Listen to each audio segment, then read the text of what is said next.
Hey folks, how you doing? This is Jason Root with Root Health, and today we're going to be going over our second part of health informatics for the non-medical professional. All right, so we are going to be going today over chronic conditions. Last time we went over a little bit of an evaluation of how to look at infectious disease in a population. Today, we're going to be looking at population health as related to chronic conditions. We'll look at the leading causes of death and take a holistic quantitative view of the contributors to those causes at a variety of ages. All right, now our impact analysis, we're going to be analyzing population impact, and we're going to transition from thinking about total deaths as a metric to what we call QALYs and estimated life years lost as metrics for impact. So while total deaths is certainly a metric to be considered, we have to think about what other ways of looking at impact are there. And the reason why is that let's say that we took a hypothetical situation and said, what if there was a disease that killed each individual in a population a single day before they would have died of any cause? That disease would be the cause of all death. This is even though, in the absence of this disease, every life would have ended due to some other cause the next day anyway. And so, obviously, this is not a real thing, but we want to take that as a thought exercise, and we'll be familiarizing ourselves with different methods without really memorizing these different methods. We just want to look at them, be familiar with them, say, "Oh, that's interesting." So the first one we're going to look at is estimated life years lost. Way to calculate this is we're going to take the average lifespan, which is around 76, and we're going to subtract the average age in a group that is affected by a certain cause. And so we're going to subtract the total number of deaths from a certain cause. And so, for example, what we do is let's just take car accidents. And in car accidents, if we have a 15 to 34 age group, which we can come on over here and we can look right here at 15 to 34, and we can look down here and see what the entire population is in 15 to 34. I can't really read that very well, but I think it's somewhere up here is where I looked at it. But anyways, what we get is we have a population of 86 million people from this lower graph. Then we have 15 deaths per 100,000 people from car accidents annually. And that's from the upper graph. And then what we get was, after we multiply that, we ended up with 13,000 people annually. So we take the average age of 15 to 34, and that equals 25. And then we take the average lifespan, which is 76, minus that 25, and we end up with 51 years lost per incidence. And then that times our 13,000 people equals 663,000 years. And then if we going to look at a different category though, the over 75 category, well, what we have is we have 19 deaths per 100,000. So a little bit higher rate, but we only have a population of 22 million. And that ends up with 4,180. And because the average lifespan and average age in the population are close, we'll use the number of years lost as 1. And so our years for our years of incidence lost metric. And so we take that 1 year times 4,180. And so we get a 4,180 estimated life years lost in this, just because of the age category as opposed to this other one. And so it's a different way of looking at the impact of a certain cause of death as related to certain demographics. So our next one, we're going to go ahead and look at what we call QALYs. QALYs. QALY stands for Quality Adjusted Life Year. This is a healthcare metric for physical quality of life based on utility. The QALY value can be calculated using the following formula for an individual. Take years of life multiplied by a utility value that is assigned, and then that ends up equaling your QALYs. We're not actually going to make the whole calculation every time on this, but we're going to use the concept to process and evaluate and consider a certain circumstance. But we're going to do some examples just to get to know uh, what we're looking at here and how this evaluation goes. Qualies are typically used to evaluate the impact of a treatment on an individual.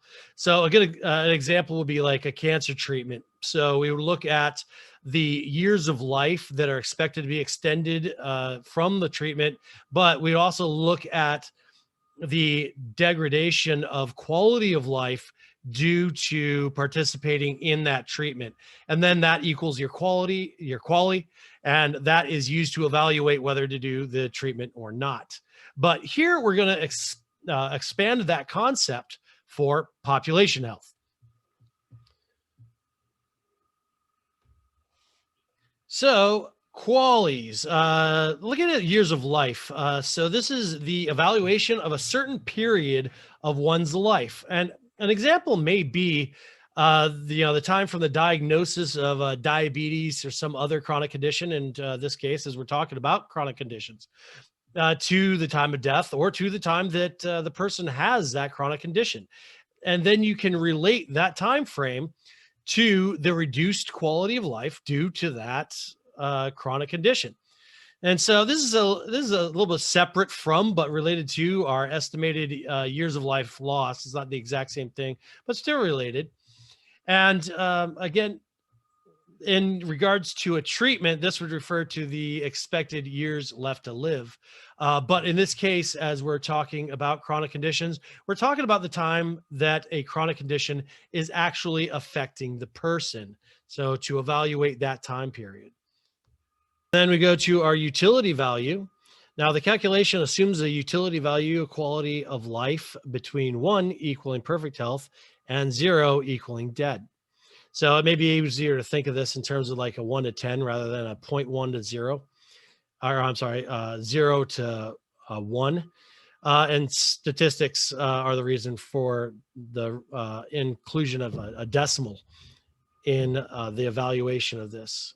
But for instance, a person in a coma would have a score of 0.1, or on a scale of 1 to 10, just 1, as they're not dead, but they have a very, very low quality or utility of life. So the person who is in top condition would score 1, if they're able to run and jump and, play as they would as a kid without any pain or anything like that, then they're going to get a score of 1. So a person with one or more chronic conditions may have a score of like 0.5 or 5 on the scale 1 to 10, as they have less utility towards themselves and others than the person who scores a perfect 10, or like I said, a perfect 1 as evaluated in our statistical measures. So our example of this, let's take Jack LaLanne. Now, Jack LaLanne was the famous fitness guru, and he died at the age of 96. He died of pneumonia. And he was performing tremendous feats of fitness throughout his entire life, entire adult life especially. He had a show on TV that all the moms like to watch and everything like that. He had this jumpsuit on. He got his juicer. He was awesome. And all the way until his death, as you can see in interviews, you see him doing crazy workouts at, in his 90s. So if we assume that he just has a perfect utility value, this is unreasonable. We can't expect that anybody has perfect, but let's just say for, sake of argument that he did. And so he has a perfect utility value of 1. And then this is throughout his entire life. So at the age of 96, we times 96 times 1, and we get a score as 96 if we were to evaluate the period of time of his whole life. So again, normally this metric is used to evaluate how much more life is attained versus quality of life from a clinical treatment. But in this example, we're evaluating somebody with an entire life absent of chronic disease.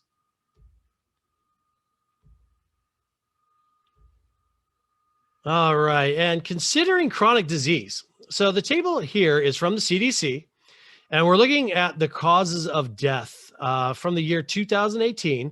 In our previous presentation, we used the year 2018. We just have a lot of data from the year 2018, for some reason compiled from the CDC, although it doesn't change very much every year. And so we're going to be looking at this table, referring to it quite a bit. And so we're going to go and we're going to look at our Qualis. So let's look at this. And okay, on evaluating chronic conditions and considering chronic conditions, for utility, we consider the number of years a person has a chronic condition and is therefore in poor health, or their quality of life is degraded as a result of that chronic condition.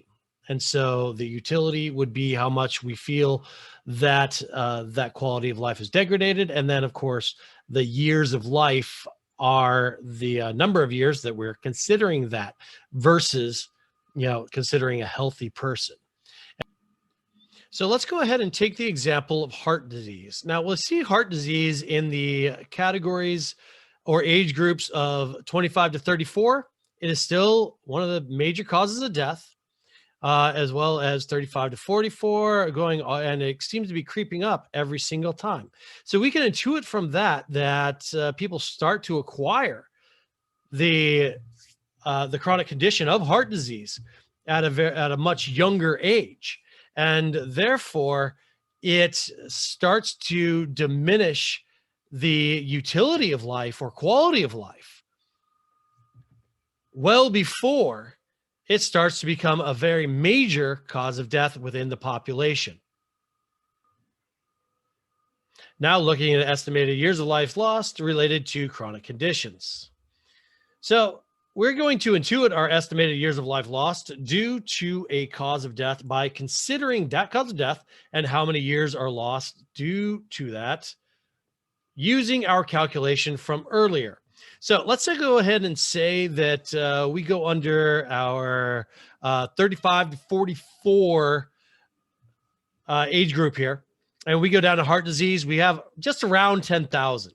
So if we have 35 to 44, our average age in that range is 40 years old.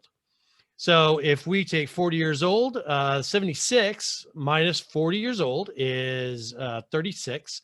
And then we take the 10,000. So 10,000 minus 36. So we're going to end up with 360,000 years of life lost. And so you can see that as we move towards the right-hand side, we have much more total lives lost. But because of those years of life expected are getting smaller, that the years of life lost might not be quite as high.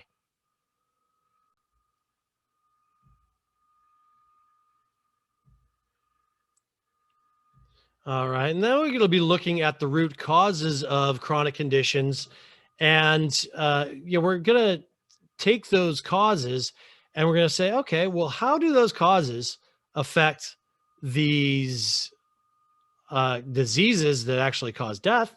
How are they affected by chronic disease that lowers quality of life? And how does it increase our estimated years of life lost? So let's start off, by just taking a look at what all of these causes of death. Well, we have number one on top, heart disease. Then we have cancer, unintentional injury, respiratory illness, stroke, Alzheimer's, diabetes, flu and pneumonia, kidney disease, and last on the bottom is suicide. And so evaluating these, we're going to evaluate these in categories according to their root cause. So if we take heart disease, vascular events, and stroke, we're going to put these all into one. Why? Because the root cause is the same. So a stroke is a cardiovascular event happening in the brain, while a heart attack is a cardiovascular event happening in the heart. So we have to say, well, those kind of belong together because they're caused by the same root cause, which is cardiovascular and metabolic disease rooted in poor nutrition and physical activity. As we can see, there are significant life years lost in age groups as low as the 35 to 44 age group, as we just looked at in the last slide. And so we can assume utility detriments due to cardiovascular disease in the latter half of life for a high percentage of the population, just from, we can, make that assumption based upon what we're seeing here from this graph. Now we're going to go ahead and go to cancer, diabetes, and kidney disease. Now, cancer, you might think, well, how is that related to kidney disease and diabetes? Well, root causes are in metabolic disease. We see that a lot more cancer with people with metabolic disease, and toxicities for environment and nutrition. Nutrition is huge in terms of cancer, diabetes, and kidney disease caused by a lot of sugar, over intake of sugar. Metabolic disease is closely related with cardiovascular disease. In fitness, health, and performance, we really group those two together. So cardiovascular disease, basically these two categories, the last slide that we had would be combined with this one. And so we can notice significance of this group also in the lower age groups, indicating lowering of utility in life years and related to cardiovascular disease. So we hear that quite a bit: cardiovascular disease, metabolic disease, obesity. All right, now we're going to go to infectious disease, flu and pneumonia. Flu death is caused by infectious disease. Pneumonia is also caused by infectious disease, although a little bit more bacterial. From looking at the distribution of ages affected by the infectious disease, we can reasonably surmise that immune system failure against an infectious disease due to a lack of resiliency in the immune system is the end cause of death, or the root cause of death, actually, we should say. Otherwise, the bacteria and viruses are ubiquitous, and therefore, throughout all ages. And so it's more susceptibility to the disease that we can think of as the root cause of death rather than the actual disease itself.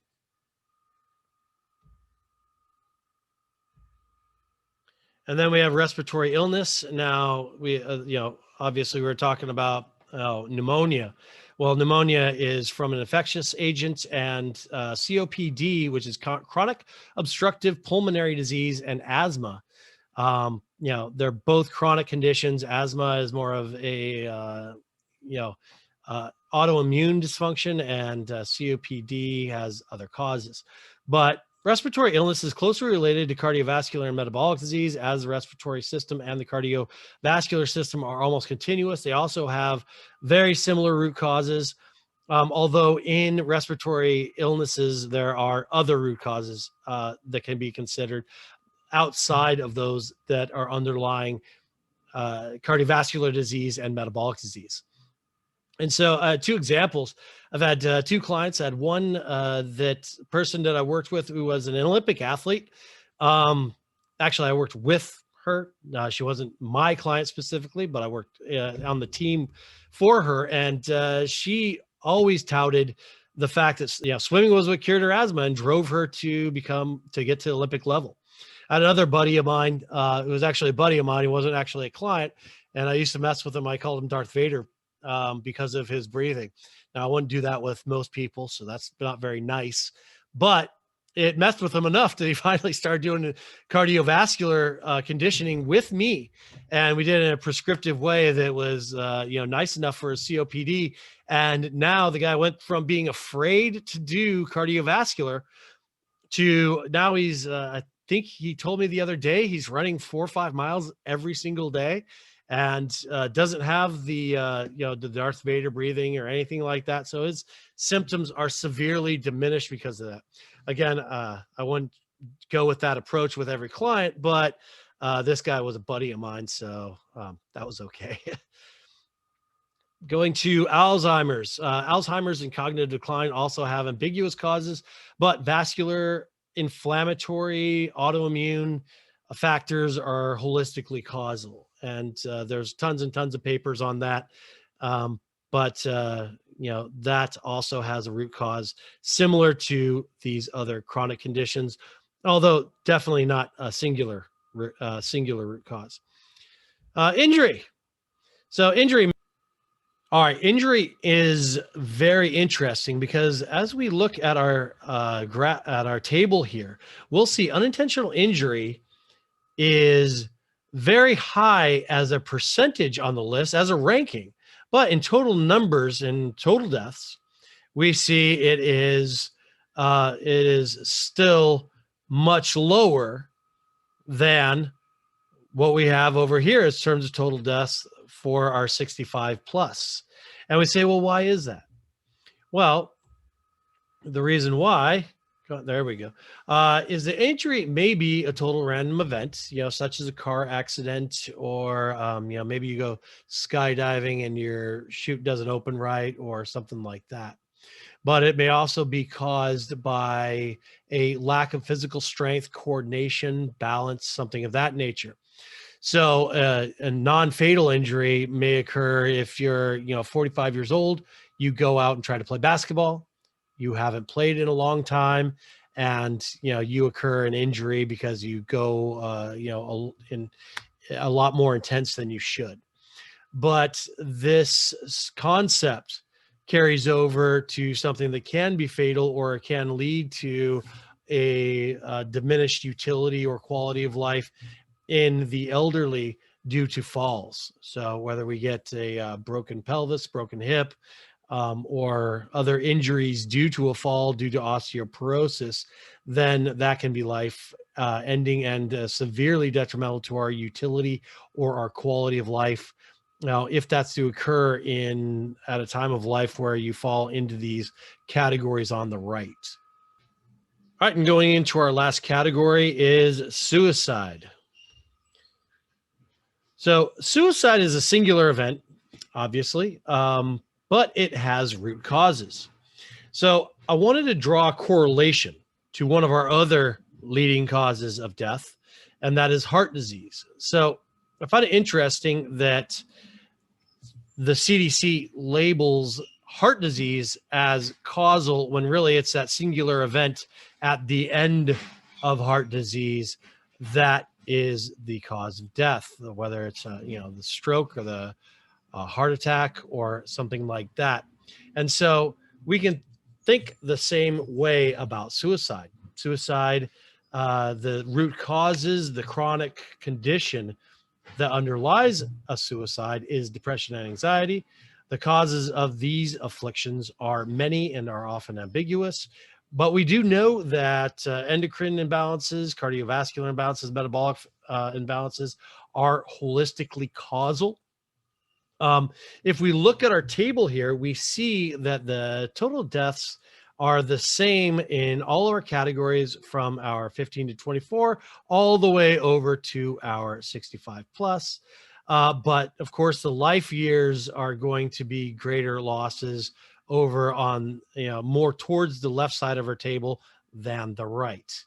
Chronic conditions of depression and anxiety do not look like they're exponentially greater as they go on throughout life, but they definitely do have an impact on utility and quality of life.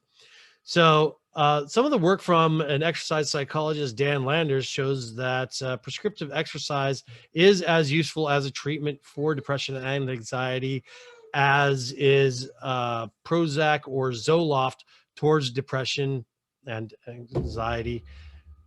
So what we have to ask is lack of physical activity causal into these physical conditions, these chronic conditions, which eventually lead to suicide? So that's just a question that we want to ask.